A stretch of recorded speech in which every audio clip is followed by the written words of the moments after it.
Welcome to chemistry class. This is session 2 of the chapter chemical bonding. In this session, let us discuss about the properties of ionic compounds and we shall also discuss about lattice energy. First, regarding the properties of ionic compounds. The first property, ionic compounds are crystalline solids. The ionic compounds or the electrovalent compounds, these are usually crystalline in nature. The constituent units in an ionic crystal are ions and not the molecules. You know that the ionic compounds contain the ions. So the constituent particles in ionic crystal are ions and they are not the molecules. And these ions are arranged together in a regular way in an ionic lattice. It is there in the definition itself. What is the definition of ionic bond? Ionic bond is a strong electrostatic force of attraction between oppositely charged ions. So because of the strong attraction forces, these ions are tightly packed. And as these ions are tightly packed systematically in three-dimensional manner, these substances, they exist as solid substance.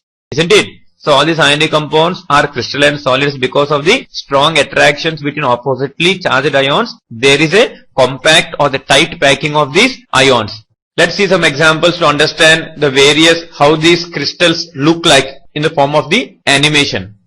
See, a crystal or crystalline solid is a solid material whose constituent atoms, molecules or ions are arranged in an orderly pattern extending in all three spatial dimensions. So let's see some examples here. This is sodium chloride which looks externally in this particular pattern. But when we do the microscopic study, it looks like this. The Cl- ions represented with green color and purple color sodium ions. So when three-dimensionally they are arranged in a systematic manner, this is how the entire crystal lattice of sodium chloride looks like. And this is the case with sodium fluoride. This is potassium chloride. This is cesium chloride. This is potassium bromide. So based on the nature of these particular ions, they are systematically arranged in order to get a specific crystal lattice. This is the next property, melting and boiling points. The ionic compounds possess high melting and boiling points since the ions are held tightly. Why the ions are held tightly? Because of the strong electrostatic attraction between the oppositely charged ions. We need to use large amount of energy to overcome all these attractions. So this is how the sodium chloride crystal looks like in terms of positive and negative charges. So here the green colored are Cl- ions and the black or whitish black, they are sodium ions. So because of the strong attractions between these oppositely charged ions, we need to supply large amount of energy or huge amount of energy to overcome all these attractions between these oppositely charged ions and separate them. Then only we say that the compound is melted or boiled. Then the next property, all these ionic compounds are hard as well as brittle in nature. Why? Ionic compounds are hard due to strong force of attraction. Means for all these, the reason is almost the same. Why these ionic compounds are in solid state or why they are crystalline solids, why they possess high melting and boiling point, why they are hard. For all these cases, the reason is the same because of strong attractions between the oppositely charged ions. Then, what is the reason of the brittleness? The brittleness is due to the movement of a layer of crystal on the other layer by application of external force. When similar ions come in front of each other, resulting into the force of repulsion. So this results in breaking of the crystal due to this particular force of repulsion. See this image, you understand better.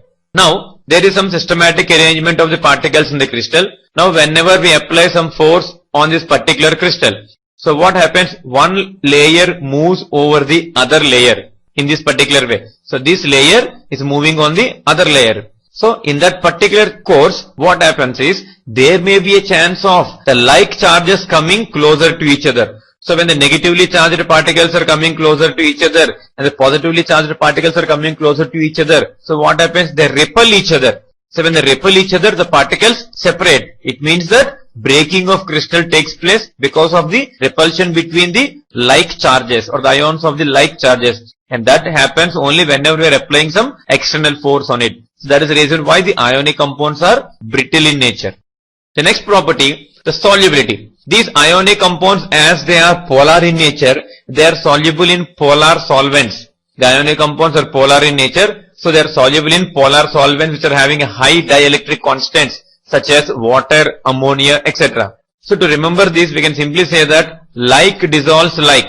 You might have learnt in 9th or 10th standard. Like dissolves like means polar substances, they dissolve in polar solvents. So ionic compound contains some charged particles, that is they are polar in nature and they dissolve in a polar solvent like water. So let us understand what's the meaning of polar solvent, example water. Now we know that oxygen is a central atom in water molecule which is surrounded by two hydrogen atoms. That is the angular water molecule. Now when compared to hydrogen, oxygen is more electronegative, isn't it? When oxygen is more electronegative, what happens? The bond pair of electrons, what is the definition of electronegativity? The tendency of an atom in a molecule to attract the bonded pair of electrons more towards itself.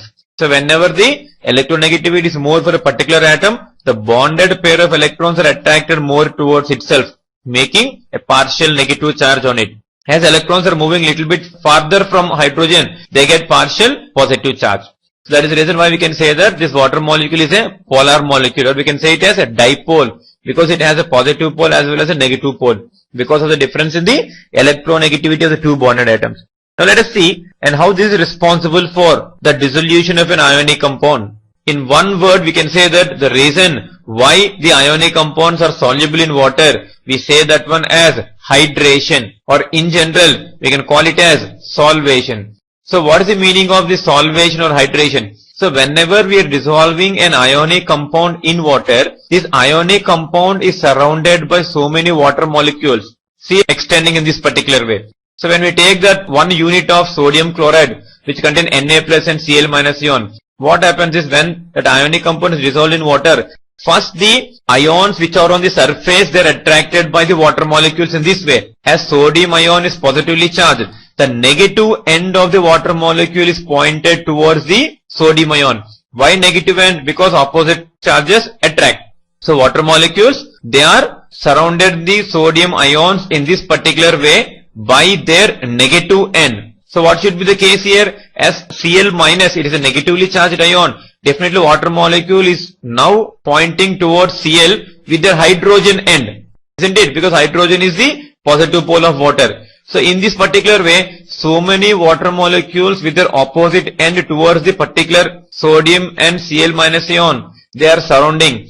So when so many water molecules are surrounding the sodium ions and so many water molecules are surrounding the Cl minus ions, so they pull those ions towards those water molecules, which results in the decrease in the attraction between these oppositely charged ions. So once they are separated, now the sodium ion is surrounded by some water molecules and the chloride ion is also surrounded by some water molecules. So this entire process we call it as hydration. Actually, hydration process is an exothermic process. What is the meaning of exothermic process? The process in which energy is released. So because of that energy released, or the attractions between sodium ion and Cl minus ions are overcome. So that's what we can say, that ionic compounds are soluble in polar solvents like water, ammonia, etc. The reason for this one is solvation. If the solvent is water, we call it as the hydration. See here, we took a beaker and we have dissolved sodium chloride in it. So when we do the microscopic study, it looks like this. So now the water molecules are surrounding this particular sodium chloride crystal. See here exactly, more water molecules with their appropriate poles, like positive pole or negative pole. We take here, this white color parts, they are the positive pole, that is hydrogen, and the red one is nothing but the oxygen. See here, oxygen is pointing to a particular ion. Then see here, hydrogen part is pointing towards the ionic compound. So in this way, all these water molecules will pull the particles, that is sodium ion and chloride ion, from this entire crystal, and the stage will come. All these particles are separated and we come across only ions in that particular solution. That's what we say, that the ionic compounds are soluble completely in polar solvents like water. When you enlarge that one, it looks like this. So what is happening finally? These are the ions which are hydrated. These are the ions which are hydrated because of the process of hydration. This is the next property, electrical conductivity. These ionic compounds in the molten state as well as in the solution form, they are good conductors of electricity. Why they are good conductors of electricity? Because of the free movement of ions. Because of the ions become mobile under the influence of applied voltage. These are good conductors of electricity. And these ionic compounds in the solid state are very poor conductors of electricity because of immobility of ions. So we know that what is the reason for conductivity? There should be a movement of charge. It can be any charge. It can be positive charge or negative charge. It can be in the form of a molecule. It can be in the form of an ion, or it can be in the form of any other particle. See here. Here this is a non-electrolyte. Non-electrolyte means it does not conduct. So that is the reason why here the bulb is not glowing. So whenever we bring this ionic compound in the form of this system, we place an ionic compound in the solution form and we kept two electrodes, that is cathode and anode. So under the influence of this external potential, what is happening? The ionization of this particular ionic compound takes place. And because of the movement of ions, then there is a passage of current. So that is the reason why here the bulb glows. So not only the ionic compounds in molten state or in the solution form, even the metals in the solid state, they are the good conductors of electricity. Then isomorphism is another property of the ionic compounds. Compounds having similar electronic configuration for their cations and anions are called as isomorphous. So if we write the case of the potassium chloride contains K plus and Cl minus. So if you take another example of calcium chloride CaCl2. So again now here K plus and Cl minus ions both have the same nearest noble gas configuration, which is nothing but the argon, isn't it? Potassium atomic number is 19. While taking part in bonding, it loses one electron, so it becomes 18 argon. And chlorine is accepting one electron, so it again becomes from 17 to 18. Again, if you take the case of calcium, calcium is also having the same electronic configuration as that of potassium. So in both the cases, the cationic and the anionic electronic configuration are the same. So that's what we call them as the isomorphous. And this is a phenomenon in which compounds can exist in similar crystalline structure. So because of which they will be having the similar crystalline structure, and they are called as the isomorph. Then space isomerism. Actually you understand this one in organic chemistry, but still let us see here. The electrovalent bonds are non-rigid and non-directional. So remember one thing, no specific direction is required for the formation of the ionic bond. So we can simply say that ionic bond is non-directional in nature. So irrespective of the direction, oppositely charged ions combine to form the ionic compound. So as this is non-directional in nature, that is the reason why they do not show any space isomerism. So now we cannot explain beyond this particular point because isomerism is a separate topic which we come across in organic chemistry. For a moment we leave up to this point. Then another one, reactivity. We know that when we take the aqueous solutions of ionic compounds, when we mix two solutions, then the reaction is completed in very less time. The reason here is because electrovalent compounds, they give ions in solution. Electrovalent compounds, they give ions in solution, and the chemical reaction of these compounds are ionic reactions. That is the reason why they are very fast. If we take the best common example, sodium chloride aqueous solution, to that when we add silver nitrate aqueous solution, and that results in the formation of the product. What is the product formed? AgCl precipitate is formed, as well as NaNO3 still remains in the aqueous solution.